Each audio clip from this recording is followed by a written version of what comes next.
increases annually. There appears to be a division in medical opinion on how to reduce the trimming statistics. Some medical researchers argue that vaping is the best harm reduction strategy for smokers who want to quit, whereas some, including the Kenyan government through NACADA, argue that increasing taxation on the cigarette product is the way to go. Our health reporter Elizabeth Atieno spoke to some medical researchers who took part in a recent study on vaping conducted by the King's College London and filed this report.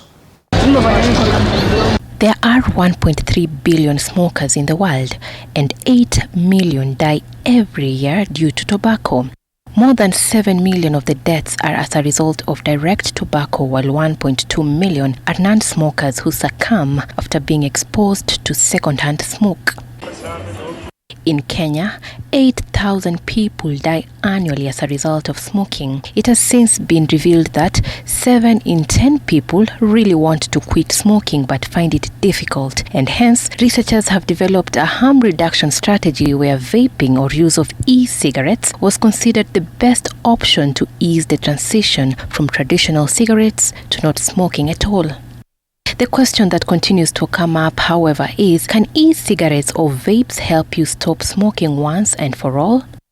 Dr. Michael Kariuki and Dr. Nick Mutisia are medical researchers and pediatric doctors who were among a group of researchers who took part in a new research published by the Institute of Psychiatry, Psychology and Neuroscience at King's College in London and are now exploring on their research findings. We're being led with the idea that we feel smokers are not being heard. We feel that smokers are not being helped enough to quit smoking.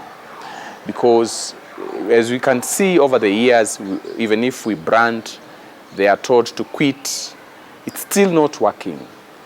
If you look at our current smoking rates in the country, we are having almost, we are about 10% of adults who are smoking. And that if you go to the younger generation, it may even be more.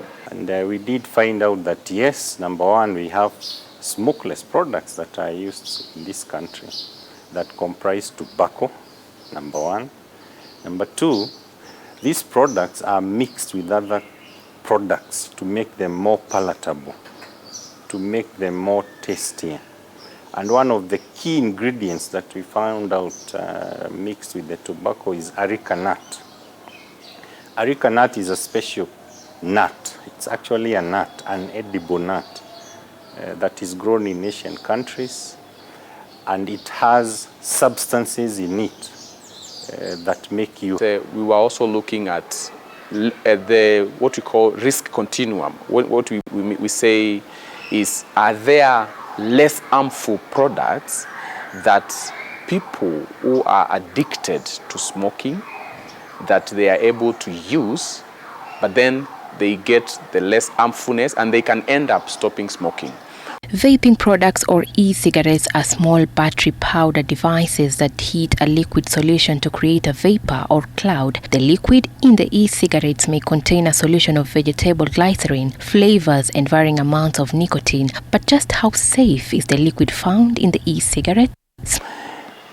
In the United Kingdom, people came and they saw the science that since it is nicotine that is affecting you, it is making you addicted, then why can't we taper this person, the nicotine levels, slowly by slowly down over time?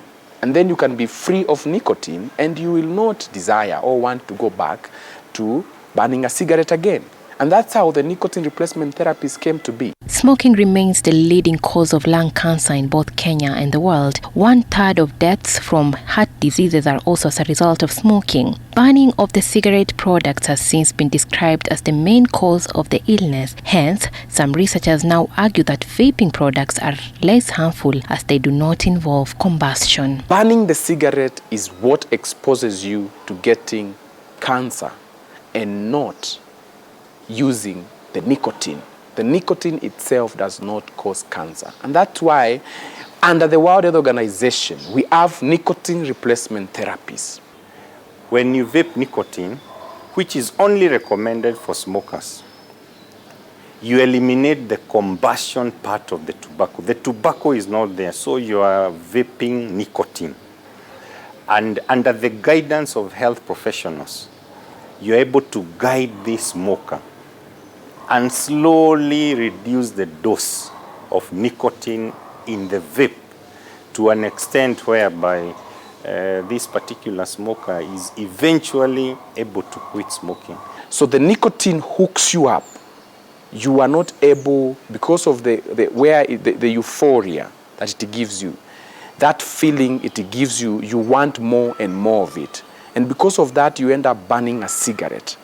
The moment you burn a cigarette, you expose yourself to harmful products.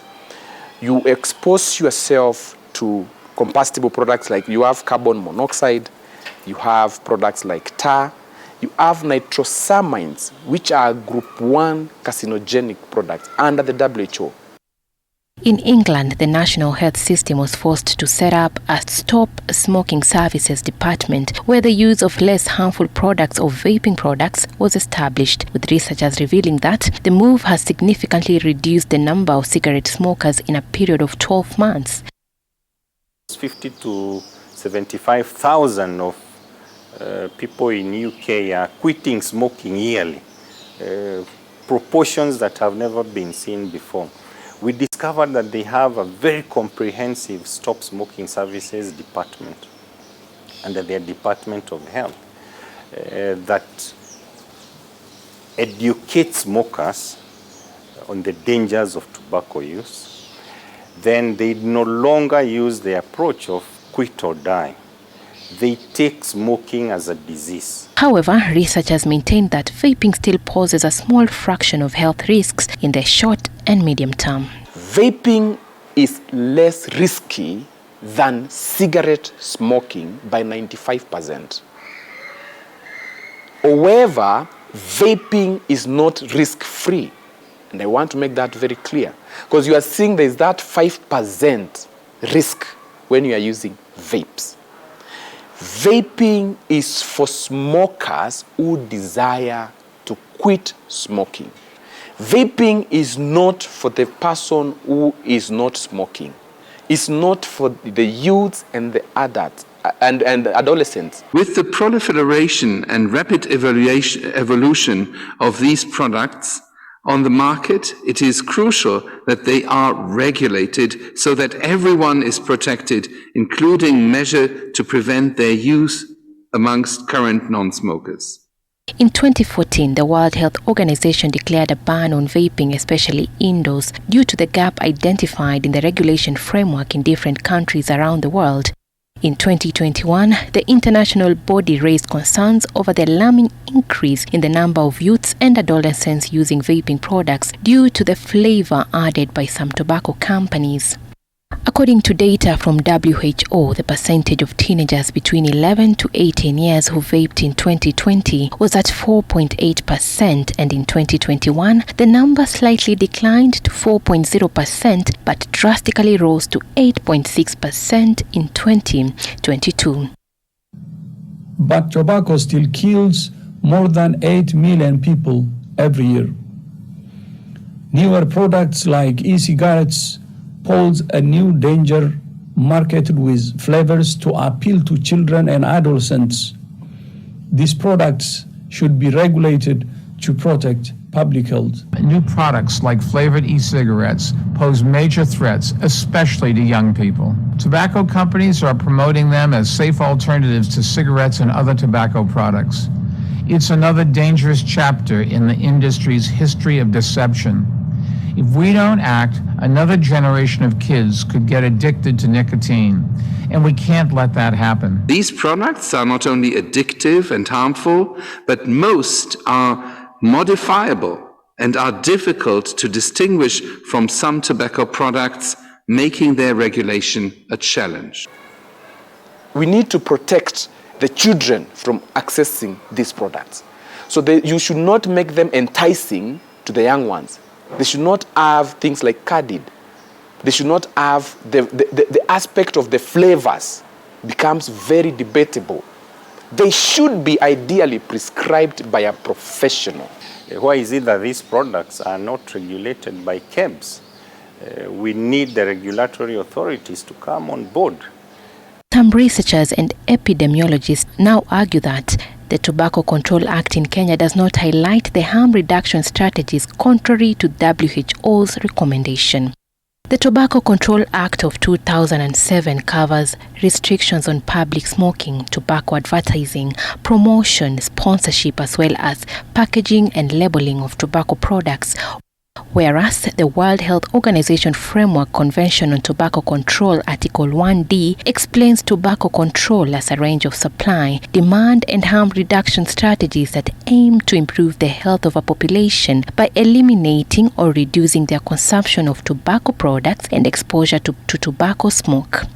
The moment we have these strategies on board, we will see the number of deaths slowly go, just like we are seeing in the UK. Even if it's 1% or 2%, it's a good start. Remember, out of 2 tobacco consumers, 1 will die out of tobacco-related deaths. But it appears Kenya is far from exploring or implementing the option of vaping. Through a publication dated September 9, 2022, the National Authority for the Campaign Against Alcohol and Drug Abuse (NACADA) stated that, and I quote, 6 identified studies in the United States and the United Kingdom showed that tobacco manufacturers introduced new brands and products as cheaper substitutes, presumably to make sure cigarette smokers do not quit, considering that taxes cause prices to rise. This is another of the tactics employed to defeat taxation, and which is mainly aimed at ensuring that there is a steady supply of cigarettes in the market, even when the prices for existing brands increases. The other strategy employed by the industry revolves around the reclassification of products or changing their physical attributes or even reducing its production levels so they may fall within lower tax categories.